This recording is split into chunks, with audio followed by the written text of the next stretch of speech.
Gujarat ATS અને Indian coast ગાર્ડે દરિયામાં એક સાહસિક ઓપરેશન પાર પાડી અને ઈરાનથી સ્પીડ બોટમાં આવી રહેલા બે શખ્સને 203 પેકેટ શંકાસ્પદ કેમિકલના જથ્થા સાથે પકડી પાડ્યા છે। 15 અને 16 ફેબ્રુઆરી દરમિયાન પોરબંદરથી 140 નોટિકલ માઇલ દૂર આંતરરાષ્ટ્રીય દરિયાઈ સીમા નજીક આ કાર્યવાહી કરવામાં આવી હતી।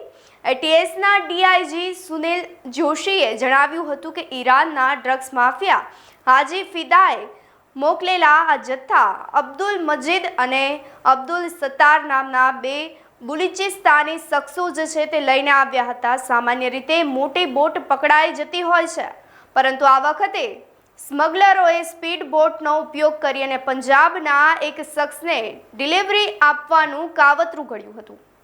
બોટમાંથી વધારાનું ડીઝલ અને ખાદ્ય સામગ્રી પણ મળી આવી છે, જે સૂચવે છે કે તેઓ લાંબી મુસાફરી કરવા માટે પણ તૈયાર હતા।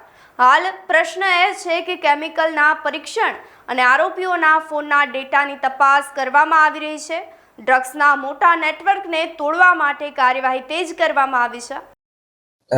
ગુજરાત એટીએસના એસપી શ્રી કે પટેલને એક બાતમી મળી હતી કે એક ઈરાનમાં રહેતો હાજી ફિદા નામનો ડ્રગ્સ સ્મગલર છે, એ પંજાબમાં એક ડ્રગ્સની ડિલિવરી કરવાનો છે અને એના માટે સી માર્ગનો ઉપયોગ કરવાનો છે। તો આ જે માહિતી મળી હતી એ મુજબ લગભગ 15 અને 16 એની નાઇટ અને મોર્નિંગ સુધીમાં એક સ્પીડ બોટમાં ડિલિવરી થવાની છે, એ બાતમી મળી હતી। એ બાતમી આધારે એક ટીમ બનાવવામાં આવેલી, જેનો નેતૃત્વ એસપી કે સિદ્ધાર્થ કરતા હતા। એની સાથે સાથે DYSP SL Chaudhari, DYSP Harsh Upadhyay, DYSP Virjit Parmar, PI AS Chavda, VN Bharwad અને પીએસઆઈ એસઆર ચાવડા, આ લોકોની એક ટીમ બનાવવામાં આવેલી। આ ઇનપુટનો થોડોક વધારે વેરીફાઈ કરવામાં પણ આવેલો અને કોસ્ટગાર્ડ જોડે શેર કરવામાં આવેલી। એ બાતમી આધારે કોસ્ટગાર્ડના જે અવેલેબલ શિપ્સ હતા એમાં કોસ્ટગાર્ડની અને એટીએસની ટીમ બંને રવાના થઈ અને જે બાતમીવાળી જગ્યા છે એના ઉપર લગભગ સતત લાંબા સમય સુધી થોડો વોચ રાખવામાં આવેલો અને એક શંકાસ્પદ, કારણ કે એ એરિયામાં થોડી ફિશિંગ ઓછી થાય છે, તો એક નાની સ્પીડ બોટ ત્યાં જોવા મળી। બહુ નાઇટનો ટાઈમ હોય, પિચ ડાર્ક હોય, કોસ્ટગાર્ડની બોટ દ્વારા એને ચેસ કરવામાં આવેલો અને એ બોટને પકડી પાડવામાં આવેલો। એમાંથી બે માણસો મળી આવેલા, જે કે અબ્દુલ મજીદ સન ઓફ ઇસ્માઇલ રહે ચાભાર કોનાર અને બીજો પણ અબ્દુલ સત્તાર સન ઓફ કાદરબક્ષ રહે ચાભાર કોનાર, ઈરાનના બંને રહેવાસી છે। આ પર્ટિક્યુલર કેસમાં સરપ્રાઇઝિંગ આ છે કે જનરલી આપણા કેસીસમાં બહુ રેર હોય છે કે બહુ સ્પીડ બોટ ઈરાનથી અહીંયા સુધી આવતી હોય। જનરલી એક મોટી બોટ આવતી હોય છે, એમાં એ સિમ્પલ ઇન્જિન લગાવીને બહુ સ્પીડથી એ લોકો ચાલી શકે। બોટની સાઇઝ ઓછી હોય, નાની હોય છે અને એમાં ઓબીએમ જે ઇન્જિન હોય બહાર લાગતો હોય, જેનાથી બહુ તરત જ બહુ તેજ સ્પીડ પકડી લે છે। એના પાસેથી જ્યારે એની ચેકિંગ કરવામાં આવેલી તો 203 પેકેટ મળ્યા છે। 203 પેકેટમાં જે કેમિકલ છે એક વ્હાઇટ કલરનો પાવડર જેવો છે, જેને હાલમાં જસ્ટ બોટ અમારી જેટી ઉપર આવી છે, એનો એનાલિસિસ ચાલુ છે। એફએસએલ ત્યાં પહોંચી ગઈ છે। પ્રાઇમા ફેસી જે છે કે જે આપણો હિરોઈનનો જે ટ્રેડિશનલ જે ડ્રગ કિટ છે એની અંદર એ કેમિકલ ડિટેક્ટ નથી થઈ રહ્યો, તો એને આગળ જે એફએસએલમાં મોકલવાની કામગીરી ચાલુ છે અને એના વિરુદ્ધમાં બંને વિરુદ્ધમાં એફઆઈઆર લેવાની કામગીરી ચાલુ છે। એ બાબતે આ બંનેનો અમે એની પાસેથી એક ફોન મળ્યો છે, આપને બતાવવા માંગીએ છીએ અને ફોનની અંદર થોડો ઘણો ડેટા છે, જેના આધારે અમને એમાં થોડી આગળ મળશે એવી અમને લાગે છે। એની પહેલા કોઈ વખત આવ્યા છે? નહીં, એ આપ જાણો છો દર વખતે થોડીક આ લોકો સાથે શરૂઆતમાં તકલીફ હોય છે કે એ લોકો બલુચી લેંગ્વેજ યુઝ કરતા હોય છે, તો સ્ટાર્ટિંગ કમ્યુનિકેશન એસ્ટેબ્લિશ થવામાં થોડોક ટાઈમ લાગતો હોય છે। એ લોકોએ જે રીતે સ્પીડ બોટમાં અહીંયા સુધી આવ્યા છે તો એ વધારે ડેરિંગ કહેવાય, કારણ કે નાની બોટમાં બે લોકો જ એટલી દૂર આવવાના એ થોડો રેર હોય છે, તો એ લોકોની હિસ્ટ્રી હશે એવું અમારું પ્રાથમિક રીતે માનવાનું છે।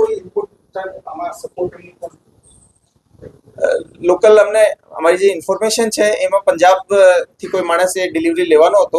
આ જે ડિલિવરી છે એના માટે અમારે પંજાબના થોડા ઘણા જે શંકાસ્પદ લોકો છે આની ચેકિંગ પણ ચાલુ છે, પરંતુ આપ જાણો છો કે નાર્કોટિક્સના કેसेस હોય યા એવા કોઈ પણ કેसेस હોય એમાં પોઝિશન અને એવિડન્સ પણ ઇમ્પોર્ટન્ટ હોય છે, તો એના ઉપર અમે કામગીરી કરશું અને ફોલોઅપ કંઈ હશે તો આપને આપીશું।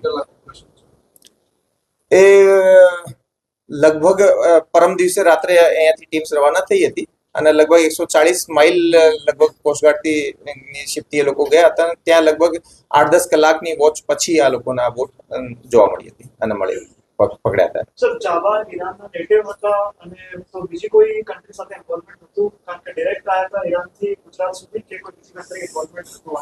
નહીં, હાલ પૂરતી જે ઇન્ફોર્મેશન જે છે અને પ્રાથમિક રીતે જે બોટની બનાવટ વગેરે પણ જે છે નાની, એ બધું જોતા એ લોકો ઈરાનથી ડાયરેક્ટ જઈને આવે છે. અને આપે જોશો તો મેપ ઉપર જે કોનાર્ક જે ચાબહાર જે છે એ ઈરાનના એકદમ લગભગ ઈસ્ટર્ન પાર્ટમાં આવે છે, પાકિસ્તાનથી અડીને છે. તો એમ ડિસ્ટન્સ અગર બંદર અબ્બાસ વગેરેથી આપણે કમ્પેર કરીએ તો એ ઇન્ડિયાથી નજદીક થાય છે. ના, એ જે શંકાસ્પદ કેમિકલ હાલ મળ્યો છે એના સિવાય હું કીધા આપને કે એના જે ખાવા પીવાની વસ્તુઓ થોડી ઘણી અને થોડા એક મોબાઈલ ફોન, આ બેસિક જરૂરિયાતવાળી વસ્તુઓ એમાં પાસેથી અમને મળી આવેલી છે. જો એક વસ્તુ આપણે સમજીએ કે જે મોટી બોટ હોય છે એને અંદર એ લોકો મોટી લાંબા સમય સુધીની ફિશિંગ કરતા હોય છે, તો એમાં આમ લોકોની વધારે વ્યવસ્થા હોય છે.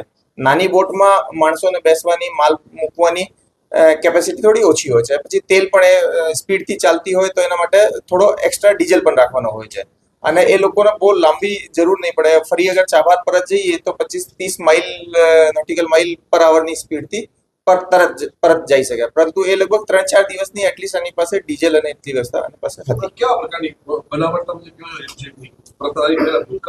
બનાવટ જે આપની પાસે સ્પીડ બોટના જે કેસીસ છે 2 વખતે મારા ખ્યાલ ઉપર મને જેટલો ખ્યાલ છે લાસ્ટ 4-1 વર્ષમાં જોવા મળ્યા છે. એમાં એક વખતે આપણે આજ પોરબંદર ઓફ કોસ્ટથી કેસ કર્યો હતો જેમાં લગભગ 60-61 કિલો આપણે મુદ્દામાલ પકડ્યા હતા અને એમાં 6 લોકો આવ્યા હતા. એ પણ એક સ્પીડ બોટ હતી પણ એની સાઈઝ થોડીક એનાથી વધારે હતી.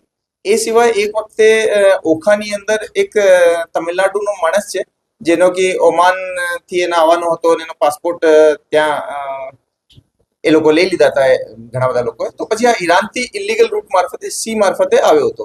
એમાં એક એ રીતની નાનકડી બોટ એ પહેલા આવેલી છે. એ ત્રીજો કિસ્સો મારા ખ્યાલ ઉપર નાની સ્પીડ બોટથી આટલા દૂર સુધી આવવાનું મળી આવેલ છે. આ જે વસ્તુ છે બેસિકલી આ જે નાર્કો સ્મગલર્સ છે એ બધાની નવી એક એમઓ પણ બતાવવા માટેનો એક એક્ઝામ્પલ છે કે એ લોકોએ મોટી સ્પીડમાં જનરલી કોસ્ટગાર્ડ આપની ચેસ કરતી હોય તો એમાં થોડી એને બચવાની શક્યતા વધારે હોય છે. આ નેટવર્ક ક્યાં સુધી પથરાયેલું છે તેને લઈ વધુ તપાસ હાથ ધરવામાં આવી છે. આપ જોતા રહો ન્યૂ ભારત ન્યૂઝ.